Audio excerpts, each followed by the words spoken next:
नमस्कार दोस्तों, स्वागत है आप सभी का मेरे चैनल पे जिसका नाम ख्वाहिशे BMU है।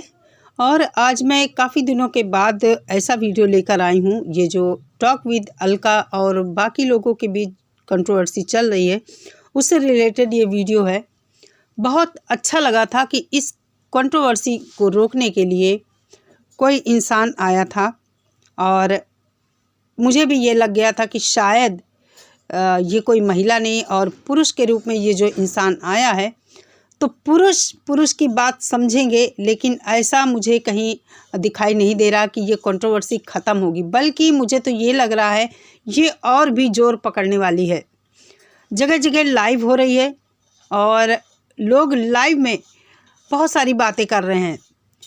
मुझे ये नहीं समझ में आता है कि कभी तो इंसान को कोई चीज़ ख़त्म करनी चाहिए। मान लीजिए आपके बीच किसी से मनमुटाव है, किसी बातों को लेकर भेदभाव है, आपको किसी की बात नहीं पसंद आ रही तो आप आपस में मिल बैठकर उसे शॉर्ट आउट करिए ना। लेकिन ऐसा कभी नहीं हुआ है, ऐसा कभी हुआ ही नहीं कि आपस में शॉर्ट आउट किया जाए। बल्कि एक औरत को गिराने के लिए भीड़ बढ़ती ही गई, उसमें नाम जुड़ते ही गए और एक बहुत बड़ी भीड़ इकट्ठा हो गई है एक औरत को दबाने के लिए। करीब 2 महीने से हम ये देख रहे हैं। सुबह जैसे ही हम अपना फ़ोन ऑन करते हैं तो यही सब वीडियो हमारे सामने आ जाते हैं। आप समझ सकते हैं कि इस सब से कितने लोगों को मानसिक पीड़ा हो रही है, कितने लोग इस कंट्रोवर्सी से परेशान है। कहीं कोई रो रहा है, कहीं कोई गाली गलौज कर रहा है। खासकर जब आदमी किसी महिला के ऊपर हावी होते हैं तो ये चीज़ें बहुत ही शर्मनाक हैं। अगर महिलाओं के बीच लड़ाई हो रही है, मानते हैं सोशल मीडिया पर महिला पुरुष में जब काम कर रहे हैं तो वहाँ कोई अंतर भेदभाव नहीं होना चाहिए। लेकिन हम इंसान हैं, हमें एक बार ये तो सोचना चाहिए कि जब महिलाओं के बीच बात हो रही है, अगर हम उसमें इंटरफेयर करते भी हैं तो हमारी भी बात करने की एक तौर तरीका हमारा भी होना चाहिए, सलीका होना चाहिए कि हम किसी महिला से बात कर रहे हैं, किसी महिला के लिए हम ऐसा बोल रहे हैं। काफ़ी दिनों बाद मुझे मजबूरी में ये वीडियो बनाना पड़ा, क्योंकि ये जो मॉर्निंग सवेरा नाम का चैनल है, ये जो भैया आए हैं, इनको देखकर मुझे लगा था कि बहुत ही नेक बंदे हैं, जैसा इनकी बातों से लग रहा है। लेकिन इनको भी देखकर, इनकी भी बातें सुनकर कहीं ना कहीं मुझे डाउट हुआ था कि ऐसा तो नहीं ये जिस रूप में आए हैं उसके अपोजिट हो, इनके अंदर और कुछ चल रहा हो और ये कुछ यहाँ जानना चाहते हैं लोगों के बीच मिलकर। लेकिन अभी तक मुझे ऐसा नहीं लगा। बहुत ही अच्छा इनका विचार है जो ये अपने मन में बातें लेकर आए हैं कंट्रोवर्सी को ख़त्म करने के लिए। ये देखकर बहुत ही अच्छा लगा। लेकिन साथ ही साथ मैं आपको बता दूं, मुझे नहीं लगता कि ये कंट्रोवर्सी ख़त्म होगी। जिस तरह लोगों की लाइव चल रही, लाइव में बातें रखी जा रही हैं, उससे तो यही लगता है कि बहुत ज़्यादा, पहले से भी ज़्यादा कंट्रोवर्सी तेज़ होने वाली है। चलिए बात कर लेते हैं अलका के बारे में। अलका क्यों सबको इतनी बुरी लगती है? माना अलका ने कहीं कुछ गलतियां की होंगी, लेकिन साथ ही साथ मैं ये भी बता दूं, किसी की मदद के लिए, किसी की इज्जत बचाने के लिए अगर कोई खड़ा होता है तो मुझे नहीं लगता वहाँ वो कोई गलती करता है। आप देख रहे हैं जैसे गोरखपुरिया भौजी मालती के केस में खड़ी हुई है, सेम वही हाल अलका का था। अलका ने सितारा यासीन के लिए स्टैंड लिया था और वहीं से अलका की ट्रोलिंग चालू हुई थी। अलका के, मुझे नहीं लगता ये सब पहले से परिचित थे या क्या था, लेकिन वही टाइम था कि अलका की ट्रोलिंग चालू हो गई थी और तब से आज तक अलका को ट्रोल करने के लिए लोगों में कमी नहीं आई है, बल्कि बढ़ोतरी ही होती चली गई है। तो मुझे ये बात नहीं समझ में आती है कि अगर अलका गलत है, किसी के साथ उसने गलत किया है, तो आप अगर इतने सच हैं तो आप अकेले क्यों नहीं निपटते हैं? अगर आप इतने ही सच हैं, सच को भीड़ जुटाने की ज़रूरत नहीं पड़ती है। आप अगर सच हैं तो आप अपने स्टैंड पर रहें और अकेले निपटे ना। आपको फिर भीड़ जुटाने की ज़रूरत क्यों पड़ी है? कई बार ऐसा होते देखा गया है कि अलका की अगर किसी एक औरत से कोई बात हो रही है तो वो औरत बहुत सारे महिलाओं को, आदमियों को जुटा लेती है और फिर अलका के खिलाफ एक झुंड बन जाता है और कंट्रोवर्सी होती है। मजबूरी में आज मुझे ये सब बातें बोलनी पड़ रही हैं। मैं काफ़ी दिन हो गए अलका के लिए कोई वीडियो मैंने नहीं बनाया है कि अलका खुद सक्षम है अपना स्टैंड लेने के लिए, और उसको लेना भी चाहिए। मान लीजिए अगर कहीं वो कोई गलती करती है तो उसे भी ये जाहिर होना चाहिए, उसे भी ये लगना चाहिए कि वो गलती कर रही है तो एक लिमिट में करे। छोड़ दिया था हम लोगों ने वीडियो बनाना, लेकिन अब क्या हो रहा है, ये बहुत ही गलत है कि एक महिला के ऊपर दो दो आदमी, अरे शर्म करो तुम लोग थोड़ी सी। तुम लोगों के घर में माँ बहन बेटियाँ पत्नी नहीं है क्या? औरतें जो इनके साथ बैठती हैं, भैया भैया करती हैं, तुम्हारे घर के भैया इसी तरह बात करते हैं तुम लोगों के सामने?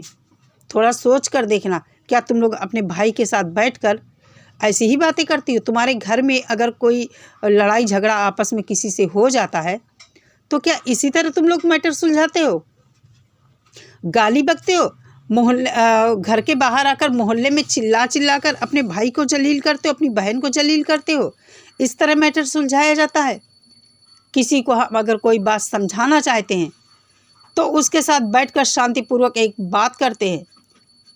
ये नहीं हम करते हैं कि अलग अलग नामों से चैनल बना लें, अजीबोगरीब नाम रखते हैं चैनल का, आवाज़ चेंज कर कर के किसी को गाली देते हैं, किसी के पति। कल तो बहुत ही ज़्यादा हद हो गई। मैंने सुना था एक लाइव में अलका के लिए बोला गया कि तू विधवा हो जा। क्या मिलेगा आपको? अलका विधवा हो जाएगी, क्या मिल जाएगा आपको? आपको कौन सी खुशी मिलेगी? मान लीजिए अलका ने आपको गलत कहा होगा, जो भी गलत कहा होगा आप उसी वे में उसको गलत बोलती। ये कहाँ से आ गई ये बद्दुआ देने की बात कि आप जानती हैं कि विधवा हो जाती है जो औरत, उसकी दुनिया में क्या इज्जत होती? आपका ये आपकी सोच दर्शाती है कि आप कितनी ज़्यादा ईर्ष्या रखती हैं। किसी को नीचा गिराने के लिए इस हद तक गिर जाते हो कि किसी को बद्दुआ देते हो कि विधवा हो जाए। बहुत गलत ये सब चीज़ें हैं, बहुत गलत चीज़ें हैं। इसीलिए मुझे लगा था ये जो सवेरा मॉर्निंग सवेरा राम से भैया आए हैं, बहुत अच्छी सोच के साथ आए थे ये कि ये सब ख़त्म होना चाहिए। लेकिन कहते हैं ना कि जहाँ गंदगी होती है, जहाँ पर इस तरह का झुंड होता है, वहाँ शरीफ आदमी की आवाज़ दबा दी जाती है या उसको गलत वे में चीज़ें दिखाई जाती हैं, समझाई जाती हैं। अलका का 2-3 बार चैनल उड़ाया गया। क्यों उड़ाया गया? क्योंकि उसके पहले वाले चैनल में बहुत सारे प्रूफ थे, इसलिए वो चैनल डिलीट करवा दिया गया। लेकिन ऐसा नहीं है, अलका के पास बहुत सारे सबूत होंगे। मुझे लगता है बहुत सारे सबूत होंगे, क्योंकि जो इंसान अकेला रहता है वो अपने लिए सबूत ज़रूर इकट्ठा रखता है। तो अगर ये कंट्रोवर्सी ख़त्म होती है, सभी लोग अगर चुप हो जाएं, कोई किसी की बात का रिप्लाई ना करे, तो ये कंट्रोवर्सी अपने आप ही ख़त्म हो जाती है। लेकिन यहाँ ये है, हम किसी से कम नहीं। सबको ये लग गया है अलका अकेले है, उसको दबा लो, उसको उसके साथ जो चाहे वो करो। क्या कर लेगी वो? आप लोग इतने बार उसको गाली देते हैं, तब जाके वो कहीं जवाब देती है। और क्यों ना जवाब दे, क्यों ना वो गाली दे? क्या गाली देने के लिए आप लोगों का ही मुंह बना है? सामने वाला भी तो गाली दे सकता है, उसको भी तो गालियां आ सकती हैं। जब आप लोग इतनी गालियां देते हैं, इतनी भीड़ इकट्ठी करके, तो फिर अलका क्यों ना गाली दे? देना चाहिए, मैं कहती हूँ। और अगर कंट्रोवर्सी नहीं ख़त्म करना चाहे तो फिर हंसी खुशी कंट्रोवर्सी करिए। आप उनको गाली दीजिए, वो आपको गाली दे। बहुत घिनौने काम है ये सब, जो बैठ कर ये सब मीटिंग होती। इतना टाइम लाते कहाँ से हो तुम लोग? कोई काम धंधा नहीं है क्या तुम लोगों के पास? लाइव में बैठकर राधे कृष्णा जय श्री राम करते हो और किसी की बहन की, किसी की बेटी की, किसी की पत्नी की इज्जत उतारते हो। अरे महिलाएं एक दूसरे के ऊपर लात जूता करनी तो करनी दो ना उन्हें। तुम क्यों घुसे हो? ये तुम्हारी मर्दानगी है क्या? बिल्कुल ये शोभा नहीं देता है कि आदमी होकर औरत के ऊपर तुम इस तरह के इल्ज़ाम लगाते हो, जो तुम्हें पता ही नहीं है, जो तुम्हें किसी ने बताया है, उस तरह के इल्ज़ाम लगाते हो। तो थोड़ा अपने आप को भी देखो अंदर से। जब तुम 10 बातें कहते हो तब भी अलका शांत रहती है, बर्दाश्त के बाहर एक लिमिट क्रॉस हो जाती है तब वो जवाब देती है। कभी ये सोचा है? कितना रुलाया है तुम लोगों ने, उसके दिल से बददुआ निकलेगी और तुम लोग संभाल नहीं पाओगे। मुझे भी एक उम्मीद थी कि फ़ोन खोलेंगे तो अच्छा अच्छा देखने को मिलेगा, लेकिन मुझे नहीं लगता है कि अभी भी कुछ अच्छा देखने को मिलेगा। और मॉर्निंग सवेरा भैया इतने अच्छे हैं, अभी तो मुझे बहुत अच्छे लग रहे हैं। उम्मीद थी एक कि शायद इनकी बात किसी को समझ में आए, लेकिन मुझे नहीं लगता है कि समझ में आएगी। और देखते हैं क्या होता है। चलिए बने रहिए आप लोग भी और देखते रहिए, मैं भी देखती हूँ क्या होता है। मिलते हैं अपने नेक्स्ट वीडियो के साथ। सभी लोग अपना बहुत सारा ख्याल रखिए। आपका दिन शुभ हो। नमस्कार।